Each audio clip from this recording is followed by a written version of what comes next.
Señor, creo que su esposa sigue viva. Lorenzo Duque se quedó congelado. El jefe mafioso de 39 años giró lentamente la mirada hacia Emma, la hija de 3 años de su ama de llaves, parada frente a su escritorio con una expresión extrañamente seria en el rostro. 2 meses atrás, su esposa había muerto en un accidente horrible. Al menos eso era lo que todos creían. Lorenzo estuvo a punto de descartarlo como las palabras inocentes de una niña, pero la siguiente frase de Emma le cambió la expresión por completo. Ayer por la tarde, cuando caminaba con mamá cerca de la vieja estación de tren, dijo Emma, con la voz pequeña pero firme. La vi.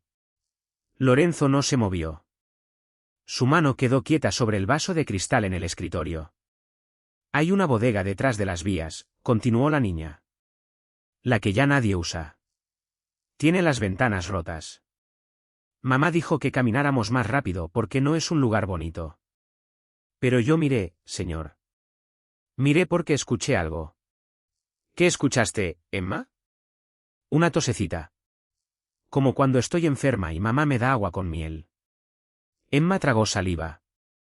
Sus manos no se habían movido de su pecho. Estaba ahí, detrás de la pared de la bodega. Muy delgada, señor. Muy delgada. Su abrigo tenía un hueco en la manga y sus zapatos eran del color equivocado para su vestido. Miraba alrededor todo el tiempo, por encima de un hombro, después el otro, como si tuviera miedo de que alguien la encontrara. Lorenzo respiró despacio. No dejó que ella lo notara, pero su rostro sí lo hizo. Señor, la voz de Emma bajó un poco, como si entendiera sin que nadie se lo dijera que esta era la frase que importaba. Su cara era igual a la de la mujer de esa foto. Levantó su dedito y señaló, sin girar la cabeza, hacia el marco de plata en la esquina del escritorio.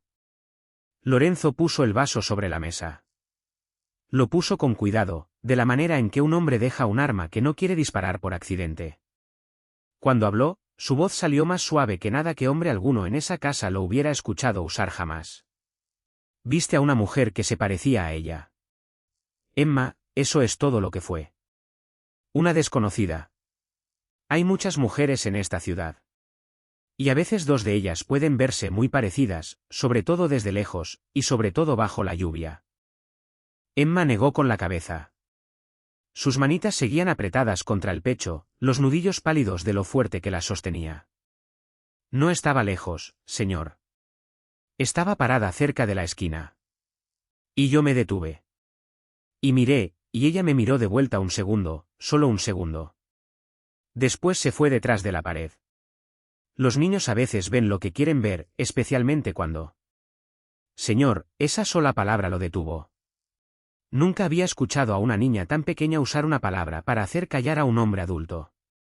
Pero ella acababa de hacer exactamente eso. Los ojos oscuros de Emma no se habían apartado de su rostro. Lo miraba de la manera en que los niños miran cuando se esfuerzan mucho por ser creídos. Una cosa más, susurró. No le dije la última parte todavía. Su carita buscó la de él, por si acaso la despachara. Después respiró hondo y tomó su decisión. Había un perro grande y negro, dijo Emma, y traía puesto un collar viejo, de cuero. Los dedos de Lorenzo, que habían descansado sueltos sobre el borde del escritorio, se quedaron quietos. El collar estaba mordido en las orillas, dijo ella, dibujando la forma en el aire con una mano, como si un cachorro lo hubiera mordido hace mucho tiempo, y nadie hubiera querido arreglarlo. Y tenía un anillito de metal al frente. Señor, justo donde se engancha la correa, se detuvo. Pero el anillo estaba doblado así. Curveó su dedito para mostrarle, enganchándolo sobre sí mismo en una forma que ningún anillo recto tomaría solo. Lorenzo dejó de respirar. Bruno. El nombre lo golpeó bajo las costillas como una mano cerrándose alrededor de su corazón. El recuerdo llegó rápido, sin invitación, completo. Una tarde de verano, 6 años atrás. Bruno todavía cachorro, flaco y torpe, con las patas demasiado largas para su cuerpo. Isabella riendo tanto que tuvo que apoyarse contra la pared del jardín. El perrito había enganchado su collar de cuero nuevo en el hierro oxidado de la reja, tratando de perseguir a una ardilla que jamás habría alcanzado, y había doblado el anillo delantero casi por completo antes de que Lorenzo lo liberara. Déjame comprarle uno nuevo, había dicho Lorenzo esa noche, sosteniendo el collar en alto contra la luz. Isabella se lo había quitado de la mano y había negado con la cabeza. Se lo ganó, había dicho ella, sonriendo.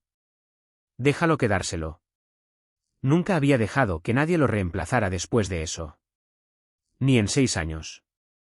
No había manera, ninguna manera posible en este mundo, de que una niña de 3 años que nunca había puesto un pie fuera de los terrenos de la finca sin su madre hubiera podido inventar ese detalle. ¿Ninguna? Lorenzo se levantó de su silla. No se levantó rápido. Se levantó de la manera en que un hombre se levanta cuando entiende que los próximos minutos decidirán el rumbo del resto de su vida. Caminó rodeando el largo escritorio de caoba, con cuidado de no moverse demasiado rápido, con cuidado de no romper el hilo frágil que una niña acababa de poner en sus manos sin entender todavía lo que le había traído. Se detuvo frente a Emma y se agachó sobre una rodilla, poniendo su cara a la altura de la de ella. Cuando habló, su voz fue más suave que nada que los hombres de esa casa hubieran escuchado jamás. Emma, dijo. Escúchame. Necesito que seas muy valiente para mí ahora. La carita de la niña se levantó hacia él. ¿Seré? ¿Puedes mostrarme el lugar donde la viste? ¿El lugar exacto? ¿Detrás de las vías? Ella lo pensó, mordiéndose el interior del labio de la manera en que hacen los niños pequeños cuando un adulto pregunta algo importante. Después asintió rápido. 2 veces, con el pequeño rebote de una niña a la que le han pedido ser útil. Sí, señor. 10 minutos después, Sofía estaba parada en la puerta del pasillo de servicio, con las manos apretadas contra el delantal. Su rostro estaba pálido. Lorenzo se encontró con ella en el corredor, ya con el abrigo puesto. Emma estaba a su lado, pequeña en la larga sombra del marco de la puerta, una mano metida en el bolsillo de su suéter gastado. Sofía, dijo él.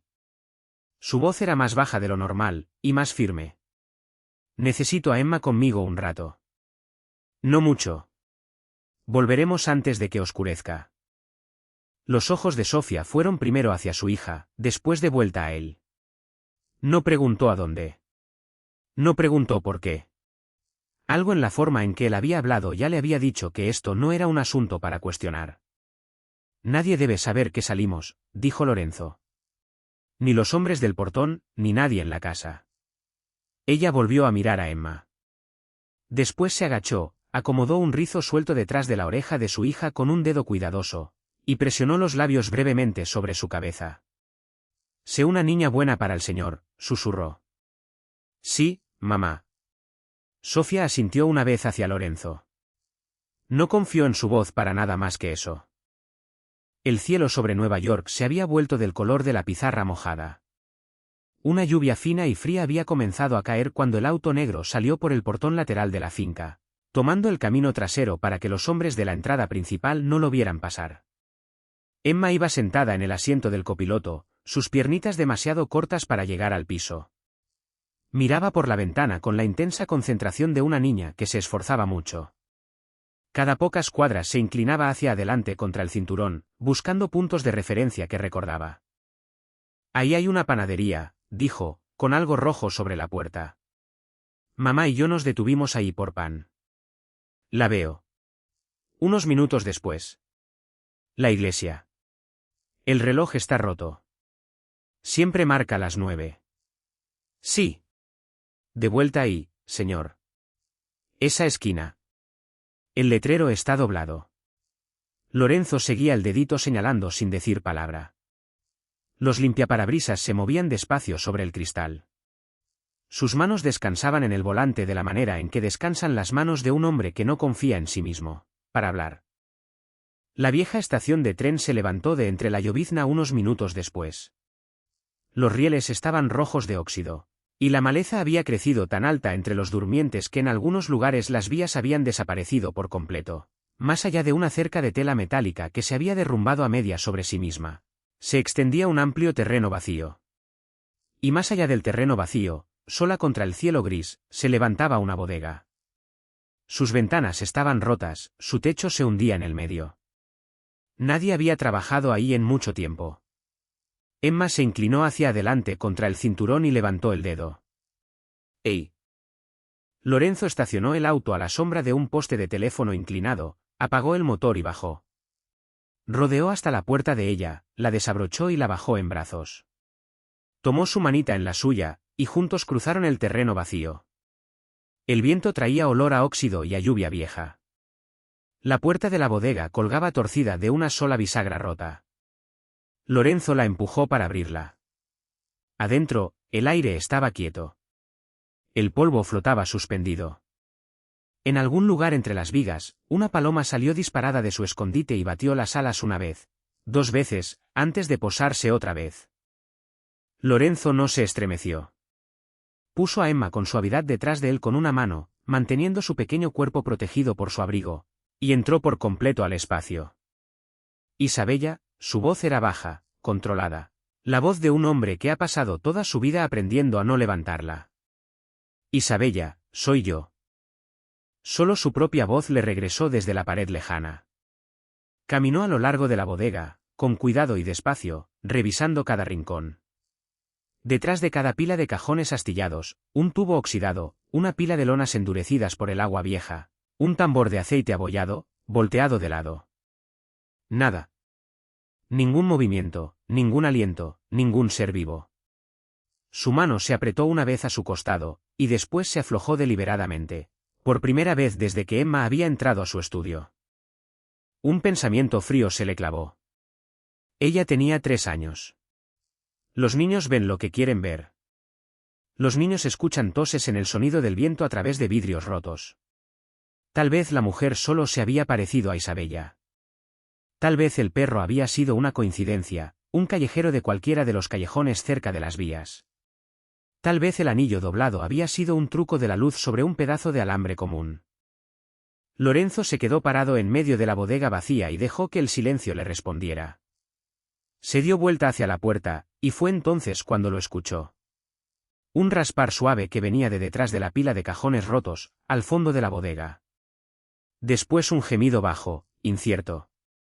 El sonido de un animal que no está seguro de si salir o quedarse escondido. Lorenzo se quedó inmóvil. Detrás de él, la manita de Emma se cerró alrededor del puño de su manga y no lo soltó. Despacio, desde la sombra entre los cajones, apareció una forma.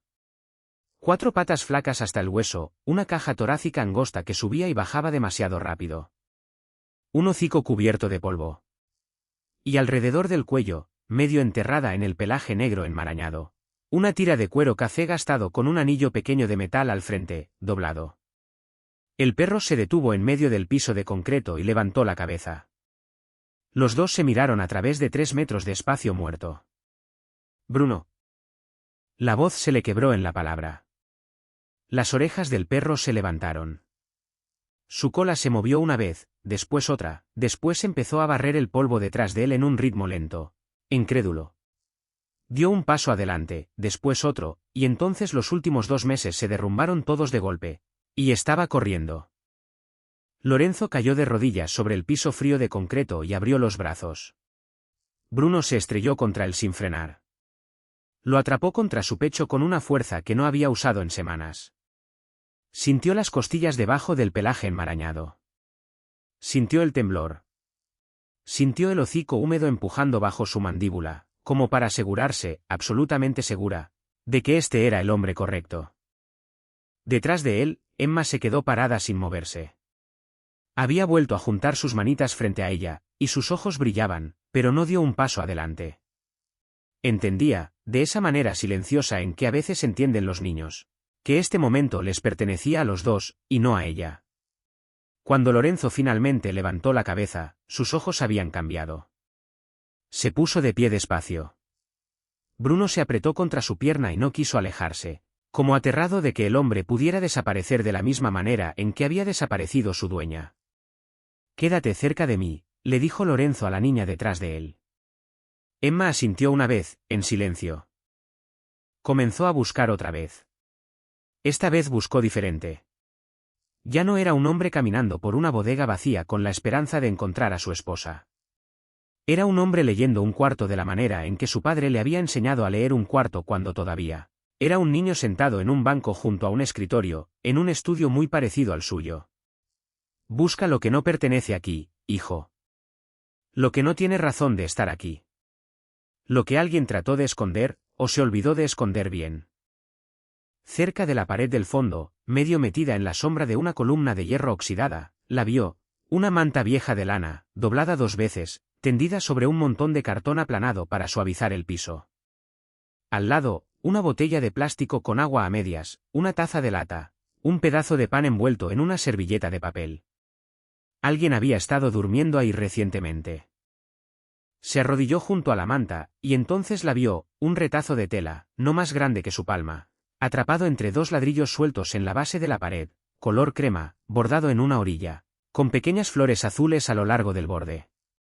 Conocía ese patrón. Había visto a Isabella enrollarse esa bufanda alrededor del cuello en 100 noches frías, en la puerta de la casa, en la puerta del auto, en la puerta de cada restaurante del que alguna vez habían salido juntos. Su mano se cerró alrededor de ella. La levantó hacia la pálida luz gris y se la presionó contra la cara sin pensarlo. Todavía llevaba el rastro más leve de su perfume, sepultado bajo el polvo y la lluvia, pero ahí estaba, inconfundiblemente ahí. Debajo de la manta doblada, algo brilló. Puso la bufanda a un lado y levantó la orilla de la lana, una cadena de plata, opaca, pero conocía cada eslabón. La había elegido él mismo en una pequeña tienda de la pequeña Italia, 12 años atrás. La había abrochado alrededor del cuello de Isabella la mañana de su boda, en la sacristía de la iglesia, antes de que ninguno de los dos pronunciara un voto. La mano le tembló al levantarla hacia la luz.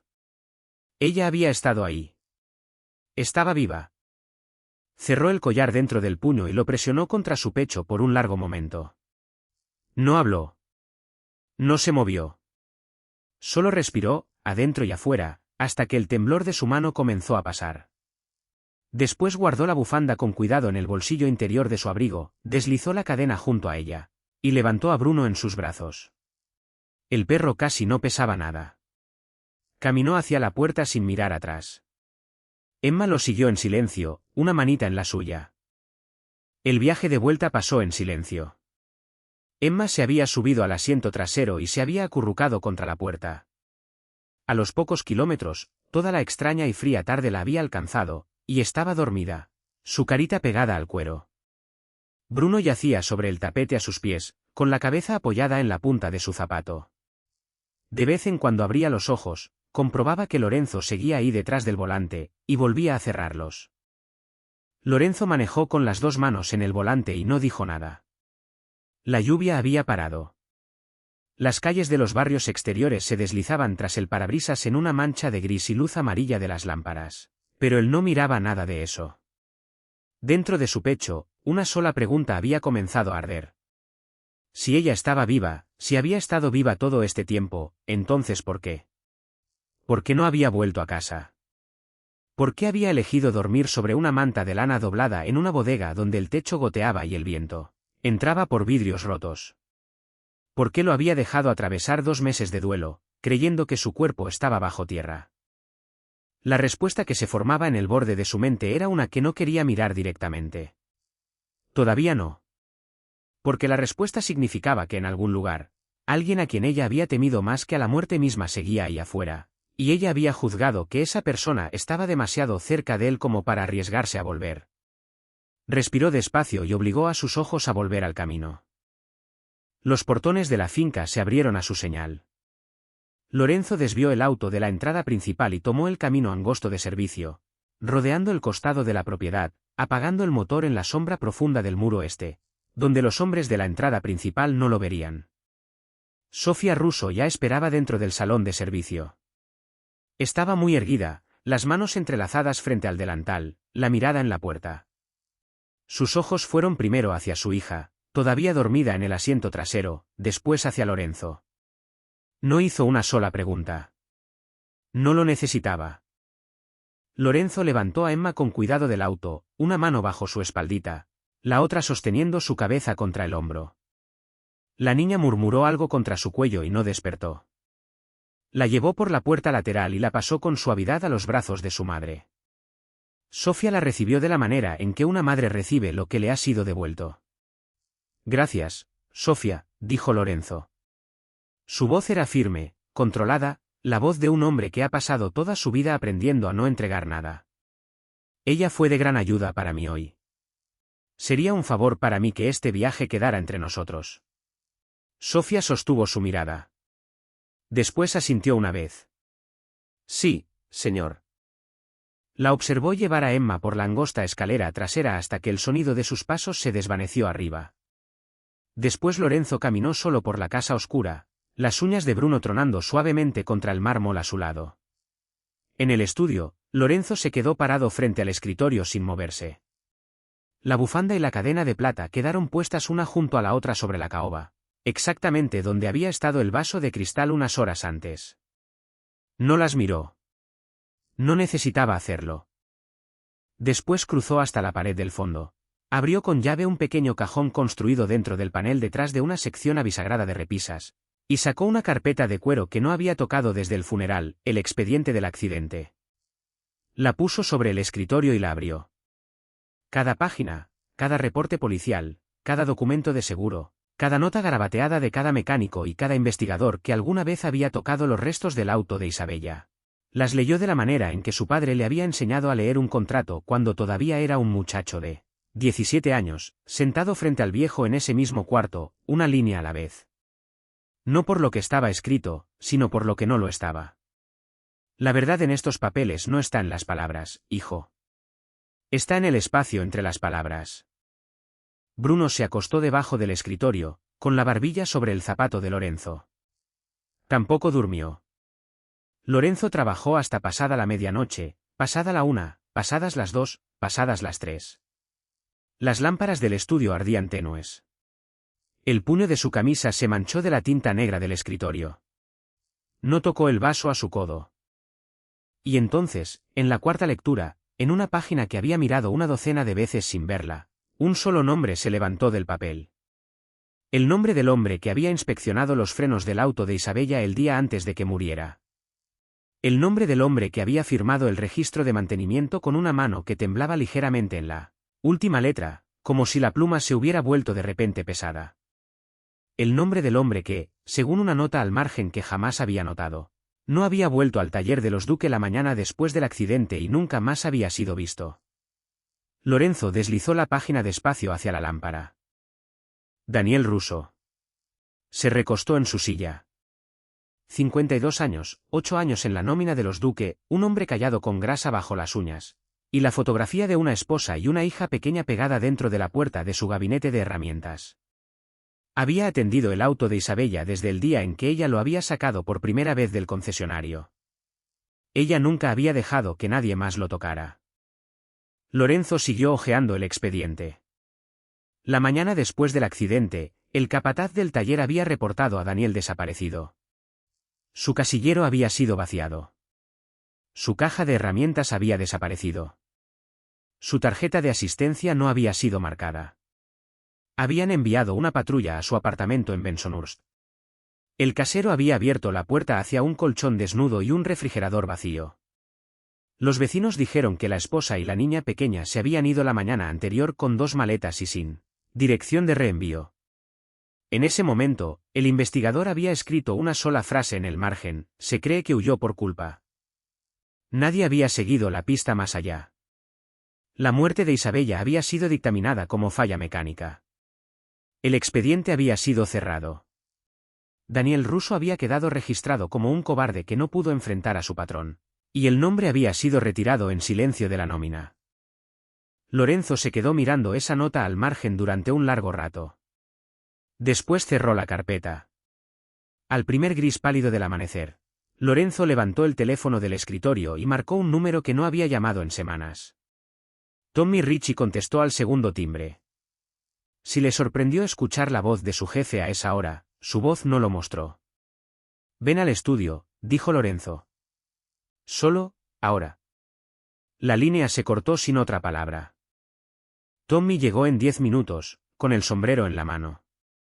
41 años, hijo de un hombre que había sangrado en el piso de una bodega por el padre de Lorenzo, en una guerra que la mayor parte de Nueva York ya había olvidado. Cerró la puerta detrás de él sin que se lo pidieran y se quedó parado en el borde de la alfombra persa. Lorenzo no se sentó. No le ofreció una silla a Tommy. Necesito que encuentres a alguien. Tommy esperó.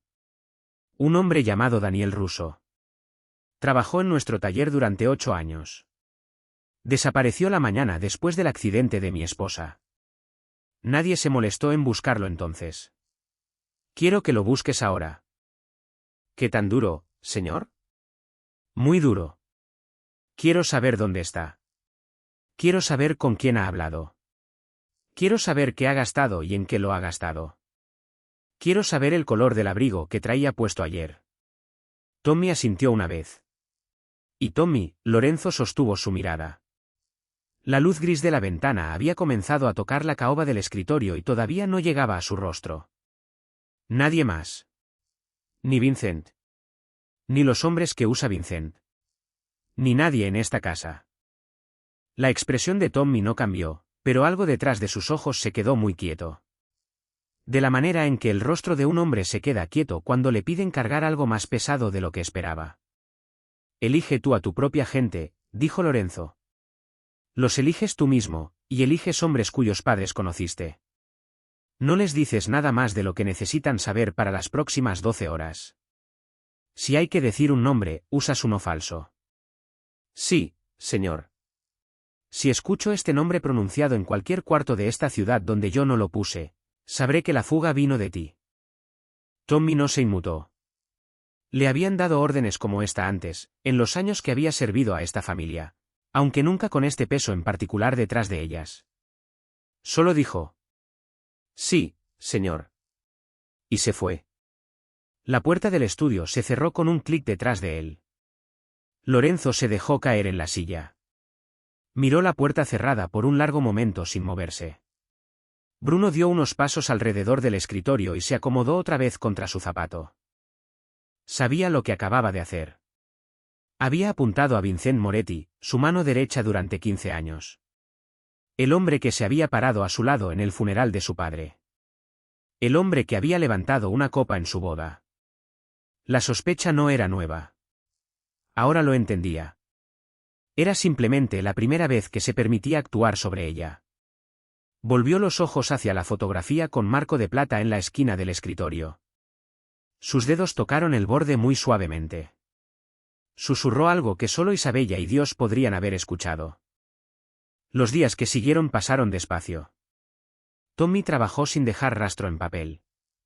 Rastreó recibos de gasolina por canales secretos. Un hombre en su profesión aprendía joven a nunca escribir nada. Siguió los pequeños retiros de efectivo de alguien que trataba de no ser encontrado.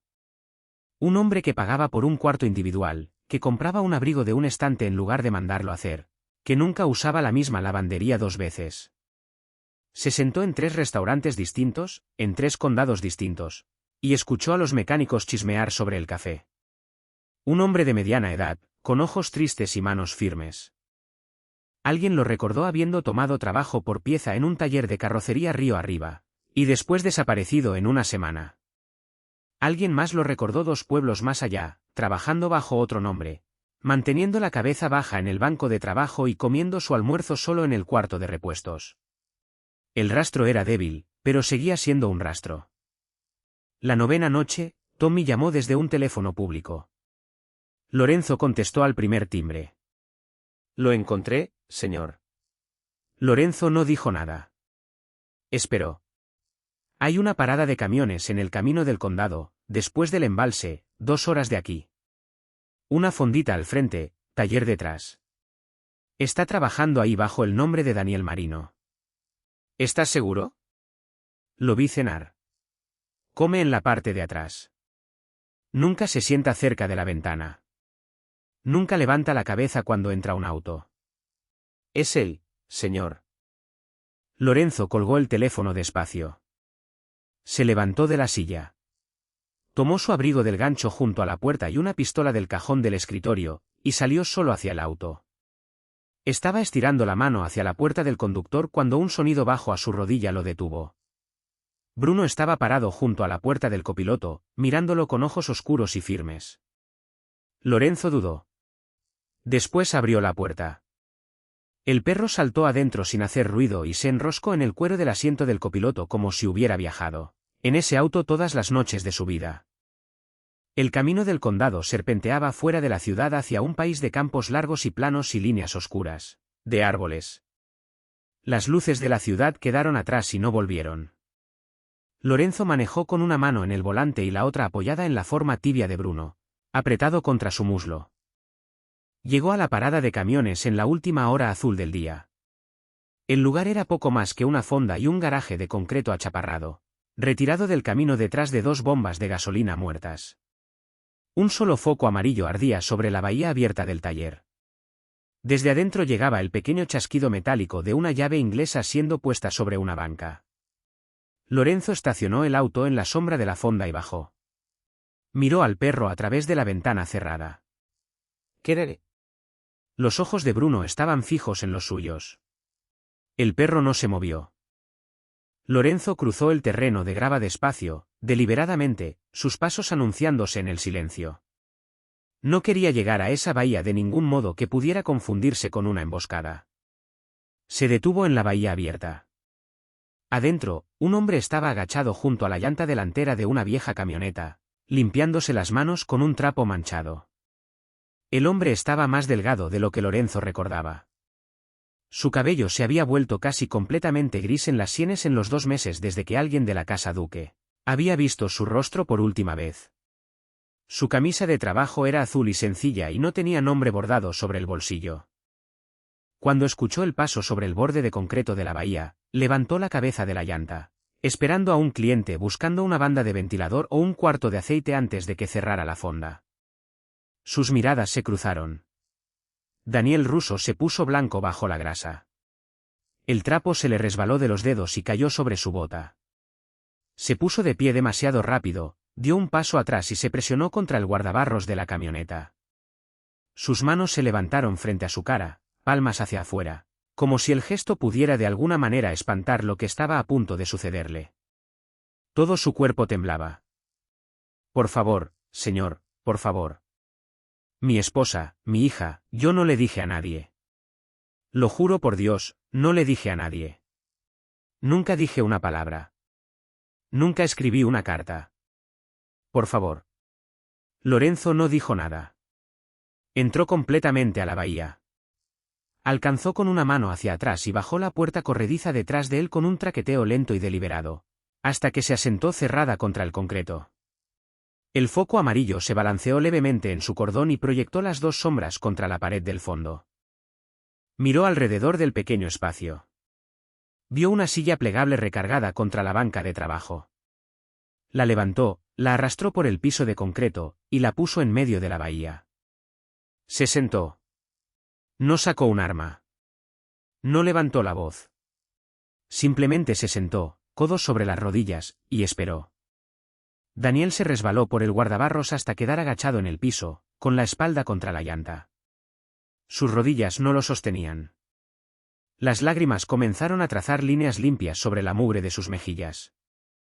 No sé nada, señor. No sé nada, señor Duque. Por favor, lo que sea que haya escuchado, lo que sea que le hayan dicho, no es verdad. Vine aquí para trabajar, para que me dejaran en paz. Por favor, mi familia no tiene nada que ver con esto. Lorenzo seguía sin hablar. Metió despacio la mano al bolsillo interior de su abrigo. Sacó algo pequeño, envuelto en un pañuelo blanco. Desdobló la tela sobre la mesita plástica de al lado entre los dos. Después levantó la cadena de plata de adentro y la puso sobre la superficie, dejando que los eslabones cayeran abiertos bajo la luz amarilla. La boca de Daniel se abrió. Las palabras que había estado a punto de decir murieron en su garganta. Sus ojos se clavaron en el collar y no se movieron. Se olvidó de parpadear. Sus manos, que habían estado temblando frente a su cara, bajaron despacio a sus costados, como si hubiera perdido la fuerza para sostenerlas arriba. Las lágrimas llegaron más fuerte ahora, silenciosas, corriendo. Está viva, la voz de Lorenzo era tranquila, casi suave. Encontré esto donde había estado durmiendo. Hizo una pausa, dejando que las palabras se asentaran. Necesito que me cuentes todo, Daniel, desde el principio. Los dedos de Daniel se levantaron del piso, temblando, alcanzando. Tocó la cadena de la manera en que un hombre podría tocar el rostro de un fantasma, medio esperando que sus dedos la atravesaran. Cuando se cerraron alrededor de la plata fría en su lugar, salió de él un sonido que no era del todo un sollozo y no era del todo una palabra. Asintió. Por un largo momento, Daniel no pudo encontrar su voz. Se quedó en el piso con la cadena de plata cerrada dentro del puño, la frente presionada contra el dorso de la otra mano, dejando que el temblor pasara a través de él. Lorenzo no lo apuró. Observó y esperó, de la manera en que un hombre espera a que una herida deje de sangrar antes de preguntar sobre el cuchillo. Por fin, Daniel tomó un largo respiro y levantó la cabeza. Fue la tarde anterior, dijo. Su voz era ronca y baja, la voz de un hombre que había guardado estas palabras dentro de sí tanto tiempo que habían comenzado a oxidarse. Trajo el auto para el servicio mensual. Nada fuera de lo normal. Dejó las llaves en mi banco. Le acarició la cabeza a Bruno, y me dijo que volvería en una hora a recogerlo. Sus ojos se levantaron, cautelosos. Puse el auto en el elevador como siempre lo hacía. Empecé por el chasis, el aceite, los bujes, la alineación, y después fui a las líneas de freno. Sostuvo la mirada de Lorenzo. Alguien había llegado a ellas, señor. Antes que yo. Esa misma mañana, tal vez la noche anterior, las líneas habían sido cortadas. Lorenzo no se movió. No la línea completa, dijo Daniel. Nunca la línea completa. Si la hubieran cortado por completo, el pedal se habría ablandado la primera vez que ella lo usara en su propia entrada, y se habría detenido y habría llamado a una grúa. Tragó saliva. Quien lo hizo sabía exactamente lo que hacía.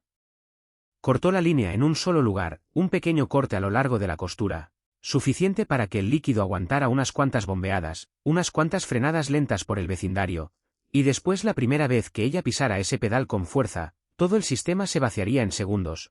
Sostuvo la mirada de Lorenzo. Eso no es un error, señor Duque. Eso no es un mal lote de hule. Eso es una mano que conocía exactamente la debilidad exacta de ese modelo. Eso es un profesional. La mandíbula de Lorenzo se tensó una vez y no se movió otra vez. Me quedé parado debajo de ese auto durante un minuto completo antes de poder respirar, dijo Daniel. Sabía lo que estaba viendo. Sabía quién manejaba ese auto. Sabía lo que significaba. Tomó otro respiro lento. Volví a bajar el auto. Llevé las llaves a la oficina conmigo y levanté el teléfono. ¿Iba a llamarlo a usted? Su voz se quebró. Nunca hice la llamada. 3 hombres entraron a mi taller antes de que pudiera marcar. Ya sabían lo que había encontrado. Me dijeron que pusiera el auto exactamente como estaba, que limpiara todo lo que hubiera tocado, y que lo mandara de vuelta a la finca antes del anochecer. Querían que la señora Duque creyera que el servicio se había completado. Daniel tragó saliva con dificultad. Y se aseguraron de que yo entendiera lo que le pasaría a mi esposa y a mi hija si me negaba. Hizo una pausa. No necesitaba ver sus caras. He vivido en este negocio lo suficiente para saber lo que significan hombres así cuando entran a tu taller a las 4 de la tarde. Daniel cerró los ojos. Sabían el nombre de mi esposa. Sabían la escuela de mi hija. Hasta sabían el autobús que tomaba mi hija para volver a casa. La esquina donde se bajaba. Sabían los horarios. Todos los horarios, a qué hora salía en la mañana, a qué hora regresaba, todos los días de la semana. Su voz bajó casi hasta un susurro. Y entonces uno de ellos dijo, muy tranquilo, que si yo alguna vez decía una sola palabra sobre lo que había visto bajo ese auto, mi familia desaparecería antes de que saliera el sol. Que no habría cuerpo. Que no habría nota. Que solo habría una casa vacía. Abrió los ojos. No dormí esa noche, señor Duque. Me senté en mi mesa de cocina hasta el amanecer. Vigilé la ventana. Vigilé la puerta. Puse la foto de mi hija frente a mí y luché contra mí mismo. Tomó un respiro. Dios es testigo, luché contra mí mismo, miró hacia abajo, hacia la cadena cerrada dentro de su puño. Y perdí. Daniel se limpió las mejillas con el dorso de una mano sucia. No pareció notar la mancha de grasa que dejó detrás. Para cuando salió el sol, ya había tomado una decisión diferente a la que ellos querían de mí. Sus ojos pasaron por encima de Lorenzo hacia algún punto medio que solo él podía ver. No podía advertirle. Sabrían si tomaba un teléfono. Sabrían si iba a su portón. Pero no me habían dicho que no podía seguirla. Hizo una pausa. Así que me puse el abrigo. Le dije a mi esposa que sacara a nuestra hija de la escuela esa mañana y manejara hasta la casa de su hermana, sin detenerse. Y salí en mi vieja camioneta. Estacioné a 2 cuadras de su finca y esperé. Su mano se abría y cerraba despacio alrededor del collar. Ella salió justo después de las 9. Sola al volante. Bruno iba en el asiento del copiloto con la cabeza afuera de la ventana. Me quedé 3 autos atrás, lo suficientemente lejos para que ella nunca me viera en su espejo. Lo suficientemente cerca para que si el pedal fallaba, yo estuviera ahí. Tomó un respiro tembloroso. Tomó la vía rápida hacia la costa, la misma ruta de siempre. A los 20 minutos, llegamos a la curva larga sobre el barranco. Usted conoce esa, Lorenzo la conocía. El camino cae por el lado derecho hacia un grupo de pinos y una corriente de piedra suelta. Cerré los ojos, dijo Daniel. Vi encenderse las luces de freno. Las vi encenderse otra vez. Y después vi que dejaban de funcionar, su voz se hizo muy pequeña. El auto atravesó el barandal como si fuera papel. Durante un largo momento, ninguno de los dos habló. El foco amarillo zumbaba sobre sus cabezas. No recuerdo haber detenido mi camioneta, dijo Daniel. Recuerdo correr. Recuerdo bajar por el borde con las manos y las rodillas. Recuerdo las agujas de pino. El auto estaba de lado, medio contra un árbol. El motor todavía hacía tic-tac. Había humo, pero todavía no fuego.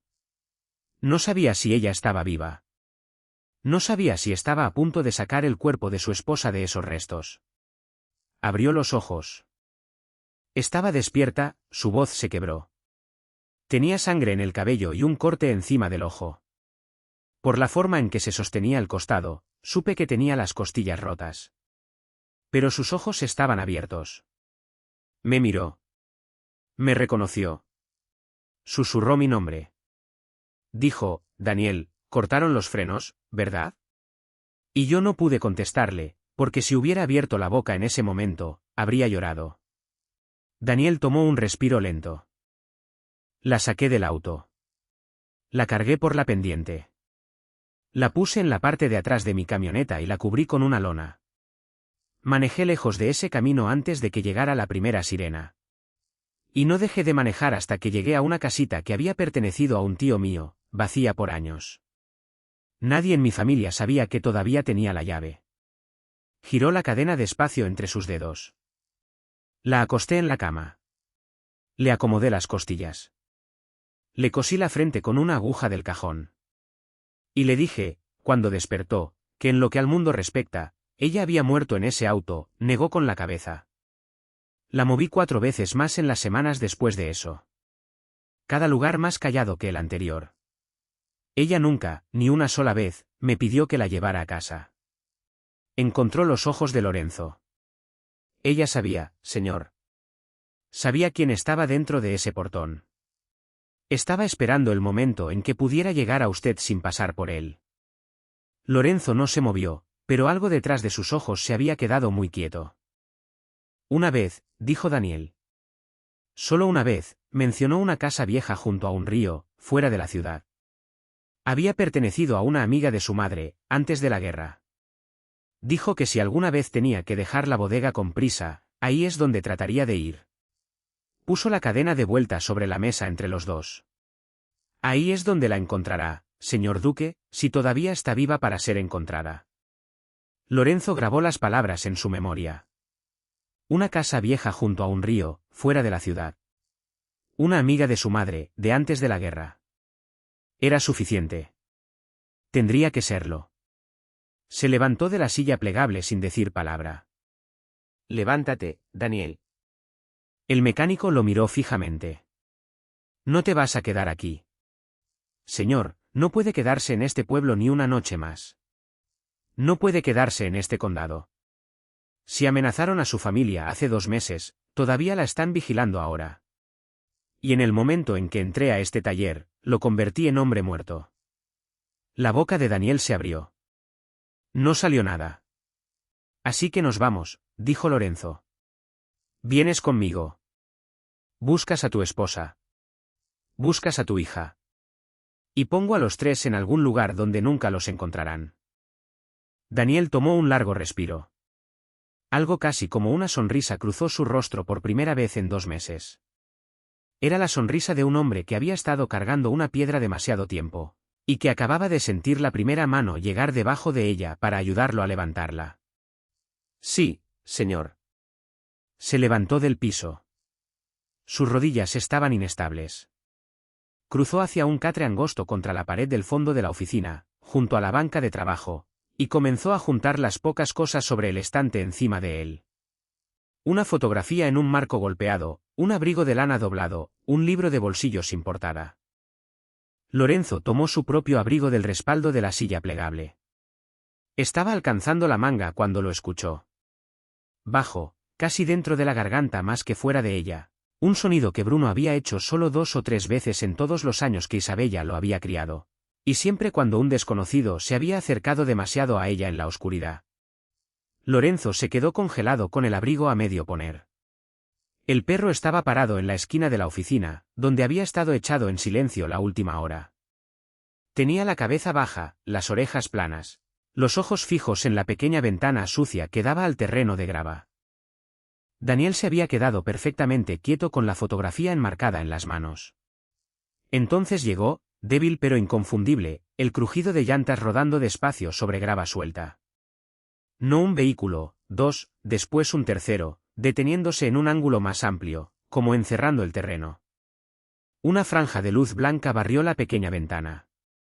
Después otra, después una tercera desde una dirección diferente, más baja, deslizándose por la pared detrás de la cabeza de Lorenzo. Faros, 3 pares de ellos, deteniéndose en un lento medio círculo alrededor del garaje. El rostro de Daniel perdió lo último de su color. «Me encontraron», susurró. «Dios mío. Dios mío. Lo siguieron a usted». Puso la fotografía muy suavemente sobre el catre, como si no quisiera dejarla caer en lo que venía. Después cruzó la pequeña oficina en 3 pasos rápidos, se dejó caer sobre una rodilla junto al catre, y deslizó la mano bajo el colchón. Cuando su mano salió, sostenía un viejo revólver, engrasado y limpio, el tipo de arma que un hombre guarda no para el trabajo, sino para la última noche de su vida. Abrió el tambor, revisó las balas, lo cerró de golpe. Lorenzo alcanzó y apagó el foco amarillo. La oficina cayó en oscuridad. Cruzó hacia la esquina y puso una mano sobre el hombro de Bruno. El perro estaba rígido bajo su palma. «Abajo», susurró. ¿Quieto?» Guió a Bruno detrás del archivero de metal, donde el ángulo de la pared lo protegería de cualquier bala que entrara por la puerta. Después sacó la Colt de dentro de su abrigo. Presionó el seguro. El cargador cayó en su palma. Contó las balas al tacto. «¿Lleno?» Volvió a meter el cargador, cargó una bala en la recámara, y dejó que el carro se asentara sin ruido. Afuera, un motor murió, después otro, después el tercero. Por un largo respiro, no hubo nada. Y entonces, una por una, en el quieto silencio negro de la noche del campo, las puertas de los autos comenzaron a abrirse. La primera bota golpeó la puerta con el sonido de un martillo cayendo sobre madera. El marco se astilló en la segunda patada. En la tercera, la puerta reventó hacia adentro, y una forma entró por ella, baja y rápida. Lorenzo disparó 2 veces desde detrás de la banca de trabajo. La forma cayó en el umbral y no se volvió a mover. Un segundo hombre, ya entrando detrás del primero, tropezó con el cuerpo y cayó sobre una rodilla. Daniel le metió una bala desde la esquina junto al catre, y el hombre cayó hacia adelante sobre su compañero. Entonces el mundo se vino abajo. Disparos se abrieron sobre el garaje desde 3 lados a la vez. La pequeña ventana sucia sobre la banca de trabajo estalló hacia adentro en una lluvia de vidrio. Las balas atravesaron la delgada pared de madera como si fuera papel, perforando agujeros limpios y pálidos a la altura del pecho que dejaban entrar delgadas cuchillas de luz de luna y movían el polvo en el aire. Un gabinete explotó encima de la cabeza de Lorenzo y llovió herramientas sobre el concreto. Lorenzo se dejó caer plano detrás de la banca de trabajo. Contó los destellos de los cañones que podía ver a través de los agujeros en la pared. 2 al frente, 2 a lo largo del lado este, al menos uno en la parte trasera. 7, tal vez 8. Daniel, llamó bajo. ¿Cuántas salidas hay? Puerta trasera, contestó Daniel desde la esquina junto al catre. Su voz era firme. Ya me arrastré detrás del archivero donde está Bruno pegado al piso, a través de la oficina. Pasando la bahía de repuestos, se abre hacia la parte trasera del terreno. Mi camioneta está detrás de los tambores de combustible. Las llaves están bajo la visera. ¿Qué tan lejos? 9 metros, tal vez menos. Lorenzo apretó la mandíbula. Entonces nos movemos. Se levantó desde detrás de la banca y disparó 3 tiros hacia la entrada frontal, forzando a los 2 hombres todavía agachados afuera a retroceder contra la pared. Daniel aprovechó el momento. Se levantó de detrás del archivero, cruzó la oficina en una carrera agachada, y entró a la bahía de repuestos, donde tomó cobertura detrás del bloque del motor apoyado en un carrito con ruedas. Desde ahí, comenzó a disparar de vuelta a través de la pared misma. 4 disparos medidos, apuntando al sonido de las botas más que a cualquier objetivo que pudiera ver. Un grito llegó del lado oeste. Después un sonido de cuerpo cayendo, después silencio de esa dirección por un momento. Lorenzo se movió. Avanzó a lo largo de la banca de trabajo, agachado, pasando la ventana destrozada. Las balas se estrellaban en el concreto cerca de sus talones. Llegó a la puerta de la oficina, cayó sobre una rodilla, y disparó 2 veces más para cubrir el siguiente movimiento de Daniel. Daniel salió de detrás del bloque del motor. Cruzó la bahía de repuestos en 3 zancadas largas. El pasillo angosto entre la bahía de repuestos y la oficina estaba enmarcado por 2 delgadas láminas de pared. Era el último tramo antes de la puerta trasera. Lorenzo se metió en el primero, su hombro rozando una pared, la Colt levantada. Daniel entró detrás de él. Había dado un paso en el pasillo cuando la pared a su derecha escupió una astilla brillante y algo lo golpeó en el vientre. No hizo ningún sonido. Sus rodillas simplemente cedieron.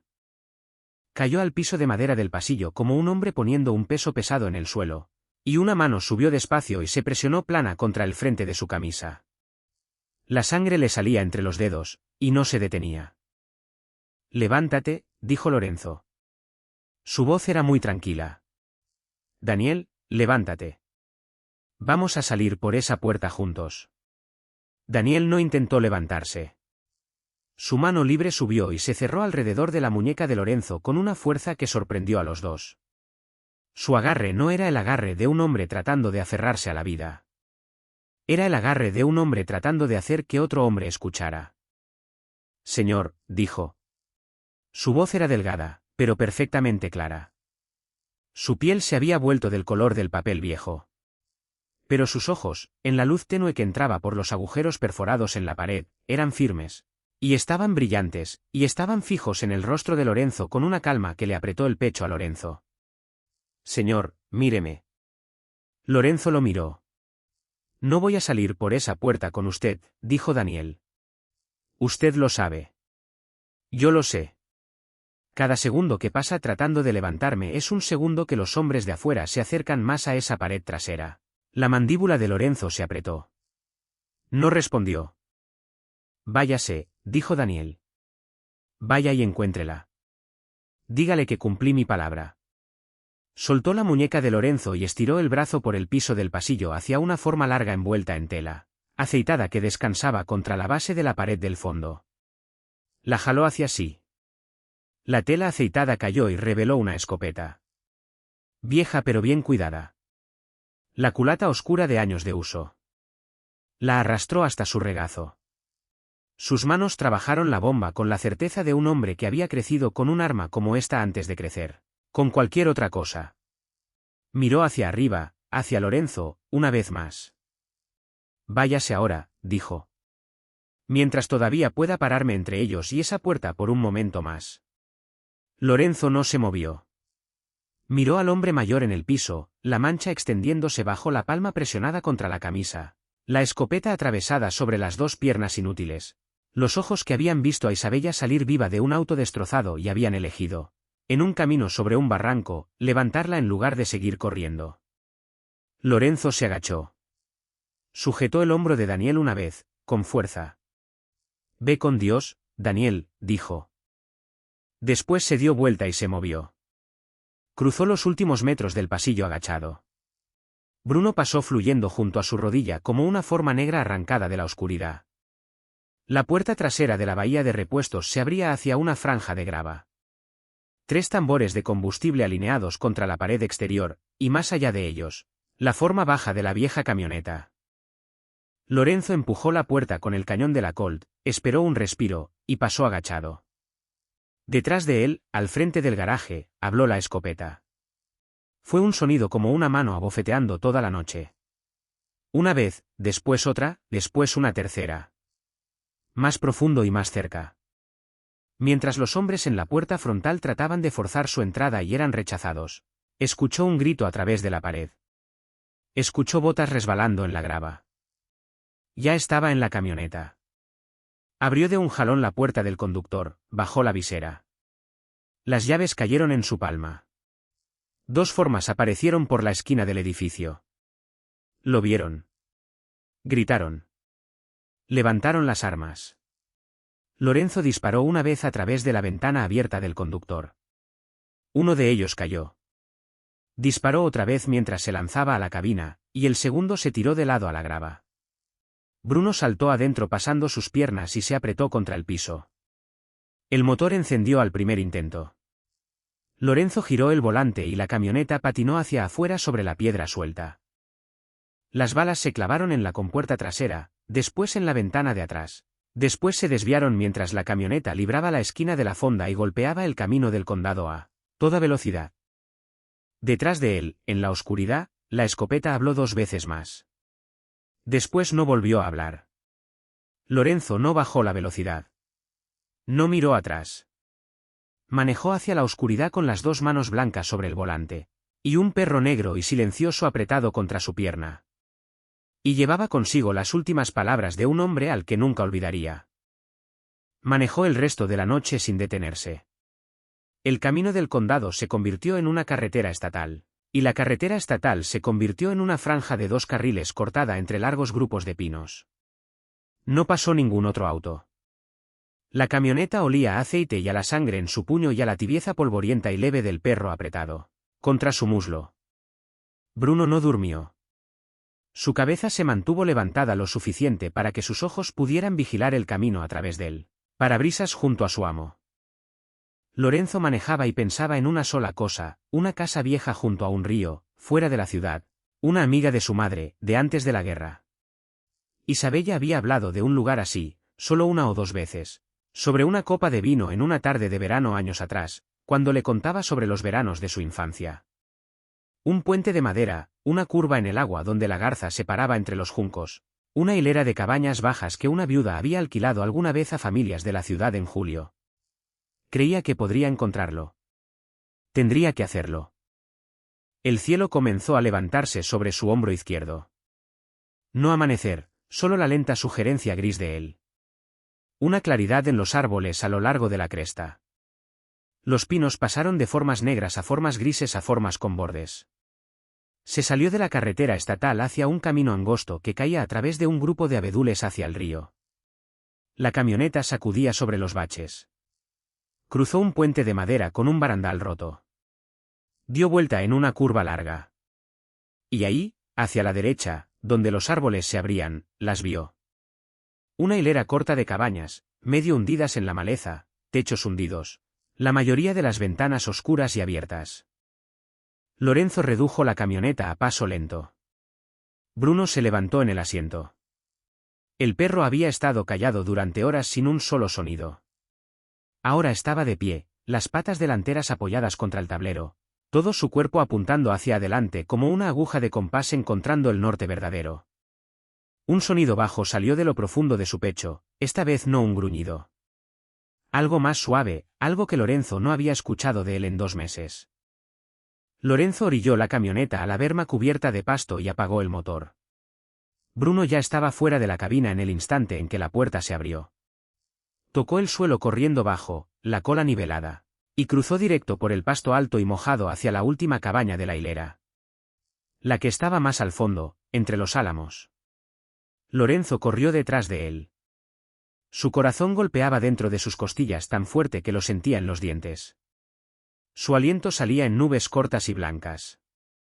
El pasto le llegaba a las rodillas y jalaba de su abrigo.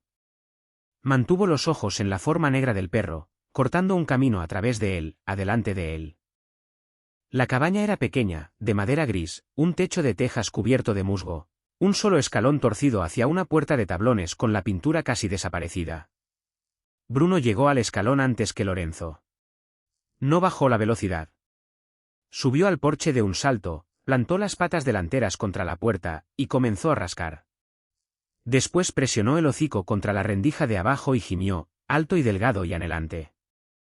Lorenzo llegó detrás de él y se detuvo al pie del escalón. No tocó.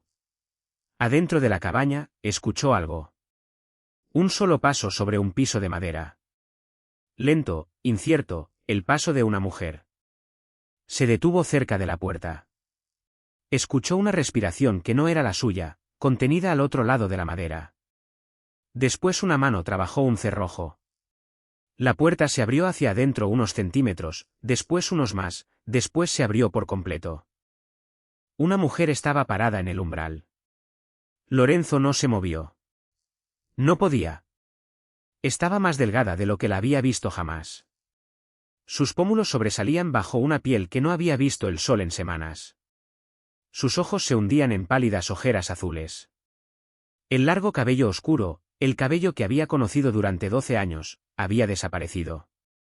Lo que quedaba estaba cortado corto y disparejo, hecho toscamente con unas tijeras de cocina por su propia mano, frente a algún espejo, en la oscuridad. Traía puesta una camisa de franela de hombre, demasiado grande para sus hombros, y unos jeans gastados enrollados 2 veces en el tobillo. En su mano derecha había un pequeño cuchillo de cocina, sostenido bajo contra su muslo, lista. Su rostro era el rostro de una mujer que había vivido cada día de 2 meses creyendo que el siguiente golpe en su puerta sería el último sonido que escucharía jamás. Y era Isabella. Lorenzo lo supo en un solo latido de su corazón. Antes de que los ojos de ella siquiera se levantaran del todo hacia los suyos, antes de que el cuchillo cayera de sus dedos al piso, antes de que su boca se abriera sin sonido, lo supo en la forma en que estaba parada. Lo supo en la pequeña línea torcida en la esquina de su boca, que había estado ahí desde que ella tenía 7 años. La habría reconocido en la oscuridad más profunda, desde el cuarto más ancho, al final de cualquier vida. Ella lo vio. El cuchillo golpeó la madera del porche, y ninguno de los dos lo escuchó caer. Sus labios se abrieron alrededor de su nombre, y no salió sonido. Él cruzó el porche de un paso. La atrapó contra su pecho con los 2 brazos y la sostuvo de la manera en que un hombre que se ahoga se aferra a la última tabla de un barco roto. No le importó la mancha de sangre todavía pegajosa en su puño.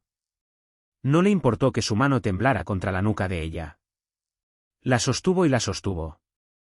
Y cuando ella se sintió real bajo sus manos, cuando la pequeña forma de sus costillas se apretó contra él, cuando entendió que ella estaba tibia y respiraba y estaba aquí, algo dentro de él que había estado cerrado durante 2 meses se abrió todo de golpe.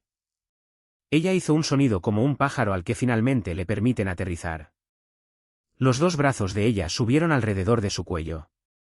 Temblaba contra él desde los hombros hasta las rodillas. Ninguno de los dos habló. Se quedaron parados en el umbral de la pequeña cabaña, y Bruno se apretaba contra las piernas de los dos, gimoteando suavemente, como para asegurarse de que cada uno de los 3 estuviera contado, y que a ninguno se le permitiera desaparecer otra vez. Al fin, Lorenzo se echó hacia atrás lo suficiente para ver su rostro. Le tocó la mejilla con la yema del pulgar. Le apartó de la frente un mechón del cabello corto y áspero. Miró la pequeña cicatriz pálida sobre su ceja izquierda que no había estado ahí antes, y supo de dónde venía. Y no necesitó que ella se lo dijera. «Entra», dijo en voz baja. «Siéntate. Déjame verte». Ella dejó que la guiara. La condujo por el codo a través del umbral de la cabaña. El interior era muy pequeño. Un solo cuarto, un catre contra una pared, una mesa de madera con 2 sillas distintas, una tetera sobre una estufa pequeña que se había enfriado, una hilera de latas sobre un estante, una vela reducida a un cabo. La acomodó en la silla más cercana a la pared. Jaló la segunda silla hasta que su rodilla tocó la de ella. La mano de ella no soltó la de él. Sus dedos se enroscaron alrededor de los suyos y se sostuvieron con una fuerza tranquila y terca. Ella tomó un largo respiro. Después, por fin, comenzó a contarle. Empezó 3 meses antes del accidente, dijo. Su voz estaba seca de tanto no usarla. Fueron cosas pequeñas al principio, del tipo que cualquier otra persona habría pasado por alto. Pero tú y yo llevábamos 12 años hablando de los negocios de la semana durante la cena, Lorenzo. Y tengo memoria para eso. Así que cuando las cosas empezaron a salir mal, me di cuenta. Su pulgar se movió despacio sobre el dorso de la mano de él mientras hablaba. El cargamento del puerto en abril, el que redirigiste a última hora por el patio de Newark, debió haber llegado limpio. Lo confiscaron antes de que bajara del camión el primer cajón, y los hombres que fueron por él sabían exactamente qué tarima levantar primero. Lorenzo no dijo nada. Su mandíbula ya se había tensado. La reunión de mayo en el club de la calle Mulberry, la que fijaste para un martes por la mañana, 3 horas más temprano que cualquier reunión que hubieras llamado ahí antes. Cuando entraste, 4 de los hombres de Corsetti estaban sentados al otro lado de la calle en la ventana del café, esperando ver quién salía. Sus ojos se levantaron hacia los de él. ¿Te diste cuenta? Moviste la reunión al cuarto trasero e hiciste que los muchachos los sacaran de la calle en silencio, pero no preguntaste cómo habían sabido cuándo estar ahí. Ella tomó un pequeño respiro. El cargamento por Red Oak a principios de junio. La cuenta en la caja de crédito que se cerró sola 2 días antes de que fueras a actuar contra ella. El abogado en Queens que de repente rechazó tus llamadas. Cada uno de ellos, Lorenzo, cada uno solo. No fue suerte. No fue descuido de nuestro lado. Alguien en tu mesa se estaba sentando con alguien en la mesa de ellos. Se quedó en silencio un momento, reuniendo fuerzas. No te dije nada, dijo en voz baja. No quería decir nada hasta tener algo más que un presentimiento en el estómago. Si hubiera venido a ti solo con eso, habrías dicho que era la presión de la familia hablando, y me habrías besado la frente, y habrías seguido confiando en los hombres en los que siempre habías confiado. Así que decidí que lo averiguaría yo misma primero. Lorenzo cerró los ojos un momento, los volvió a abrir, asintió una vez, despacio. Entendía. Empecé con los libros contables, dijo ella. Los de la biblioteca pequeña, los que llevaba tu padre y que tú llevaste después de él. No toqué nada que fueras a notar movido. Solo leí de noche tarde, después de que te dormías. Rastreé las transferencias, cada cuenta, cada depósito que había salido de una participación Duque y había aparecido en una empresa que no reconocía. Copié los números. Copié las fechas. Empecé a llevar mi propio librito en un cajón que solo yo abría. Y me senté en un auto 3 tardes distintas al otro lado de la calle de un hotel en Brooklyn, viendo quién llegaba y quién se iba. Levantó los ojos hacia él otra vez. Al principio había 3 posibilidades. 3 hombres que podían haber movido tanta información. Para la última semana, solo quedaba uno. Vincent. Su voz no tembló cuando dijo el nombre de Vincent Moretti.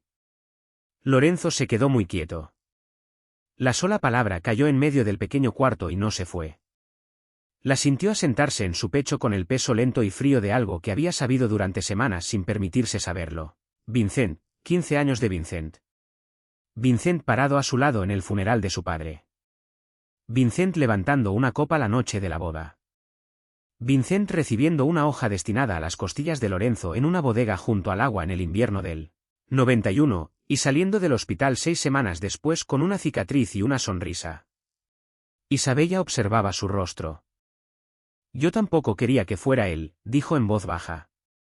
Miré las páginas durante 3 noches antes de permitirme creerlo. Cualquier otro nombre todavía podía explicarlo. El de él, no. Sus dedos se apretaron sobre la mano de él. Las cuentas que usaba no estaban a su nombre, por supuesto. Estaban bajo el nombre de una empresa fantasma registrada en Nassau, Y esa fantasma estaba sostenida por otra fantasma registrada en Panamá. Y el dinero entraba y salía a través de un pequeño banco en Viena. Pero 3 de las fechas de depósito coincidían exactamente con las mañanas después de esas reuniones comprometidas. Y 2 de las transferencias salientes coincidían al día. Las cuotas pagadas a 2 hombres que después descubrimos estaban en la nómina de Corsetti. Hizo una pausa. En la última tarde, me senté afuera de ese hotel en Brooklyn. Lorenzo, vi a Vincent entrar por una entrada lateral.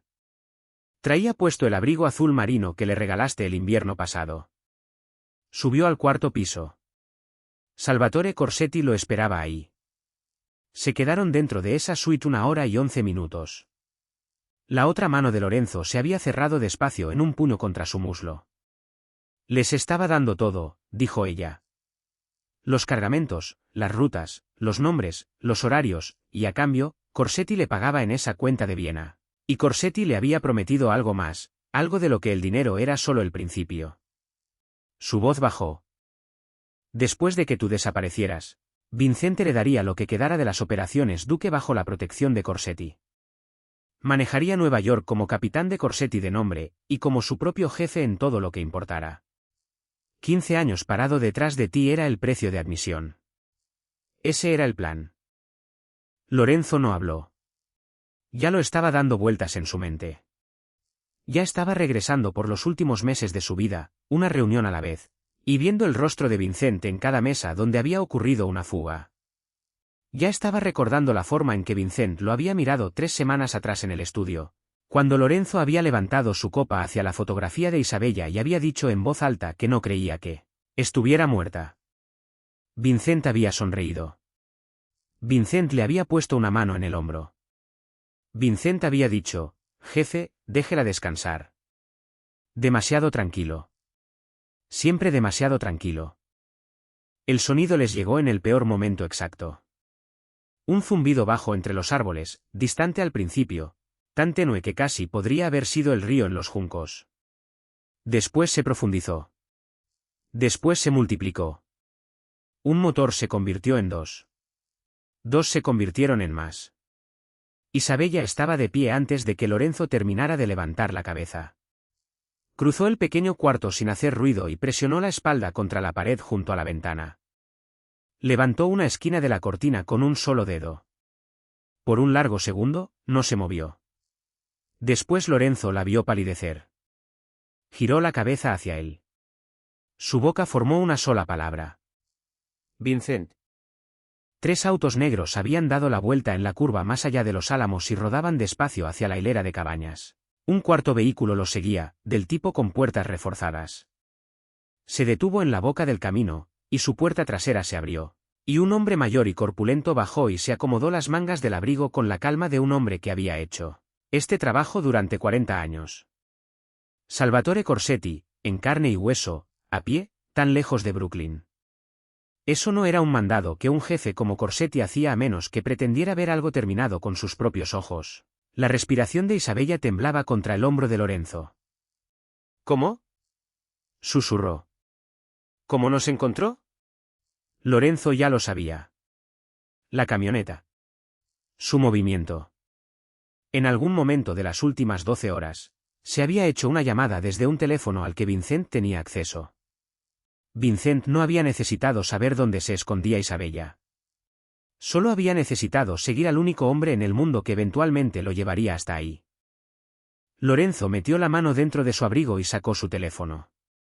Escribió un mensaje preciso, exacto, etiquetado con una sola letra que Tommy Ritchie entendería sin una palabra de explicación. Después envió el mismo mensaje a otros 2 números, que pertenecían a hombres que su padre había dicho una vez que saldrían de la tierra por el nombre Duque si ese nombre alguna vez los necesitaba. Se volvió hacia Isabella. Sacó la col de su cinturón y puso la empuñadura en su mano abierta. Los dedos de ella se cerraron alrededor de ella. Él mismo se la había enseñado en un tramo de playa vacía en Long Island durante el primer año de su matrimonio. Su mano conocía el peso. «¿Puerta trasera?», dijo Lorenzo.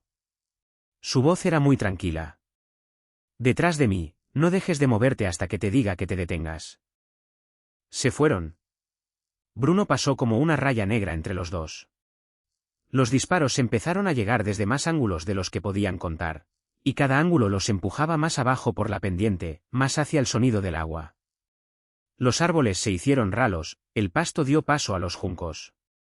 Isabella llegó a la base de un viejo sicomoro en el mismo borde de la orilla, y se presionó plana contra él. Lorenzo llegó a su lado. Escuchó un crujido a su izquierda, después otro más alto a la derecha. Empujó a Isabella con fuerza hacia el suelo bajo detrás de las raíces del sicomoro, puso su propio cuerpo entre ella y la orilla abierta del río, y se levantó para disparar. Los dos tiros llegaron a la vez. Uno pasó ancho, el otro no. Sintió el golpe antes de escucharlo, alto en el hombro izquierdo. Lo hizo girar medio paso y le sacó el aire del cuerpo. Isabella lo atrapó por debajo del brazo cuando sus rodillas se doblaron. Arrancó una larga tira del dobladillo de su camisa y la pasó bajo su brazo, apretándola fuerte sobre la herida con un pequeño gruñido duro que él nunca la había escuchado hacer antes. Una voz llamó desde más allá de los juncos. ¡Alto! El último disparo se detuvo. En algún lugar de la pendiente, arriba, una rama se apartó. Pasos firmes y sin prisa bajaron entre las hojas. Vincent Moretti entró a la vista. Había bajado la pendiente de la manera en que un dueño camina sobre su propia tierra. Una mano sostenía una bereta negra mate apuntando hacia el suelo. Se detuvo a 2 metros de la base del sicomoro. Detrás de él, a una distancia respetuosa, Salvatore Corsetti esperaba entre los árboles. Vincent miró a Lorenzo. Miró la sangre empapando la franela que Isabella había atado bajo su brazo. Miró a Isabella. Y entonces sonrió. Debiste haberte ido a casa cuando la niña entró a tu estudio, Lorenzo. El dedo de Lorenzo no se movió en el gatillo. ¿Sabías de Emma? Por supuesto que sabía de Emma. He tenido ojos sobre Sofía durante años. Cada vez que salía de esta finca con esa niña, alguien la vigilaba. Sofía le contó a su hermana lo que Emma había visto. Su hermana se lo mencionó a la persona equivocada. Para el anochecer, ya estaba en mis manos, inclinó la cabeza ligeramente. Iba a dejar que muriera ahí. Habrías vuelto de la bodega con las manos vacías. Habrías llorado un poco más y te habrías vuelto a quedar callado. Hizo un gesto ligero con el cañón hacia Isabella. Nunca se suponía que vivieras, cara. Ese fue un trabajo que ordené yo mismo. Los frenos, la curva, todo. Lo habría llamado limpio si el mecánico no hubiera decidido hacerse el héroe. El aliento de Isabella se cortó detrás del hombro de Lorenzo. Vincent volvió a mirar a Lorenzo, su voz se suavizó. 15 años me quedé detrás de ti, jefe. 15 años. Corsetti me ofreció mi propia mesa bajo su protección, primero. Mi nombre en la puerta dentro de un año, se encogió de hombros con un solo hombro. Siempre fuiste demasiado confiado, Lorenzo. Esa fue la única debilidad que necesité jamás. Detrás de él, Corsetti dio el asentimiento más pequeño. Vincent levantó la bereta. Lorenzo jaló a Isabella con fuerza contra su pecho. Giró su hombro para cubrirle la cabeza. Cerró los ojos. Pero antes de que Vincent Moretti pudiera completar la traición que borraría 15 años de lealtad, un sonido llegó desde el extremo lejano de la pendiente. No un disparo, todavía no. Motores, muchos de ellos, llegando rápido. Tommy Ritchie salió de la primera puerta antes de que terminara de abrirse por completo en su bisagra. Ya estaba disparando. Los hombres detrás de él se abrieron en abanico entre los árboles en una marea rápida y silenciosa. Salvatore Corsetti cayó en el pasto mojado junto a la puerta abierta de su auto y no se volvió a mover. Vincent llegó al borde de los juncos. Tenía un pie en el lodo a la orilla del agua cuando un soldado duque salió de entre los álamos a su derecha. Los dos disparos que respondieron a 15 años de traición llegaron casi juntos, y Vincent Moretti cayó donde estaba parado, sin decir otra palabra. Los 2 meses que la habían cazado terminaron ahí. La herida en el hombro de Lorenzo fue limpiada y suturada por un doctor que había servido a su padre antes que a él. En la tercera tarde, el auto negro rodó a través de los altos portones de hierro de la finca Duque. Sofía ya esperaba en lo alto de las escaleras cuando la puerta se abrió e Isabella bajó. Las 2 manos de Sofía subieron a cubrir su boca. A su lado, Aferrada firmemente a la orilla del delantal de su madre, estaba parada una niña pequeña en un suéter gastado. Los ojos de Emma estaban enormes. Miraba a Isabella de la manera en que un niño mira a un pájaro que ha volado hacia abajo desde un cuento y se ha posado en el barandal del porche. Isabella cruzó los últimos escalones y se agachó sobre una rodilla frente a Emma. Abrió los brazos. La niña dio un paso cuidadoso. Después soltó el delantal de Sofía y corrió el resto de la distancia. «Me trajiste de vuelta con él, pequeña», susurró Isabella en su cabello. «Me trajiste de vuelta con él». Esa tarde, por primera vez en 2 meses, la ventana de la esquina en el segundo piso de la finca Duque se llenó de una luz amarilla y cálida. Lorenzo llamó a Sofía al estudio una mañana y puso un sobre el escritorio entre ellos. Adentro estaba la escritura de una casa pequeña a 3 calles de distancia, a nombre de ella únicamente, junto con documentos que arreglaban un ingreso mensual para el resto de su vida. La educación de Emma, desde el kinder privado que comenzaría en el otoño hasta cualquier universidad que un día la aceptara, sería pagada por completo por la familia Duque durante todo el tiempo que ella quisiera estudiar. Sofía se sentó y lloró sin vergüenza. Cuando trató de agradecerle, Lorenzo simplemente negó con la cabeza. «No es un regalo», dijo en voz baja. «Es lo que se ganó tu hija». Llegó el invierno. Encendieron la chimenea en el estudio por primera vez esa temporada. Lorenzo estaba sentado detrás del gran escritorio de caoba, pero no estaba solo. Isabella estaba acurrucada en el sillón de terciopelo con un libro en el regazo, los pies en calcetines recogidos bajo ella. Emma estaba tumbada boca abajo con una caja de lápices de colores esparcidos a su alrededor, dibujando algo con gran concentración. Bruno estaba estirado cuán largo era a su lado, una pata descansando protectoramente sobre la orilla de su hoja. En la pared sobre la chimenea, donde una sola fotografía con marco de plata había estado antes sola sobre el escritorio, ahora colgaba un retrato de bodas. La luz del fuego se movía suavemente sobre el cristal.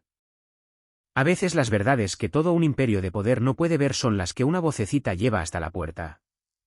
A veces los que nos salvan no son los fuertes, ni los armados, ni los astutos. A veces son los que casi ni notamos. Una niña con las manos entrelazadas. Un perro que se negó a olvidar un aroma. Un hombre callado en un taller de pueblo que eligió, una mañana, sobre un barranco, sacar a una desconocida de un auto destrozado en lugar de seguir manejando. Escucha las voces pequeñas en tu vida. Muchas veces cargan el pedazo de verdad que te ha estado faltando. Ahora nos encantaría saber de ti. ¿Desde qué ciudad o país estás viendo esta historia esta noche? Déjanos un comentario abajo y cuéntanos, con calma y honestidad, ¿qué momento de esta historia se quedó más contigo? ¿Fue la niña parada en el estudio con las manos apretadas contra el pecho? ¿Fue el mecánico en el pasillo con la escopeta sobre las rodillas? ¿Fue la puerta de la cabaña abriéndose hacia una mujer que el mundo entero creía perdida? ¿Hay alguien en tu propia vida, callado y a veces pasado por alto, que alguna vez te trajo una verdad que necesitabas escuchar? Nos encantaría leer tu historia en los comentarios. Tus palabras se leen y sí importan. Si esta historia tocó algo dentro de ti, por favor tómate un momento para suscribirte a nuestro canal. Toca el botón de me gusta y comparte este vídeo con alguien que quieras, para que más corazones puedan ser alcanzados cada semana por historias como esta. A cada alma que nos está viendo esta noche, te deseamos buena salud, paz en tu hogar, y una vida que se vuelva un poco más gentil y un poco más cálida con cada día que pasa. Gracias por quedarte con nosotros hasta el final. Nos despedimos por ahora, y nos veremos en el próximo vídeo.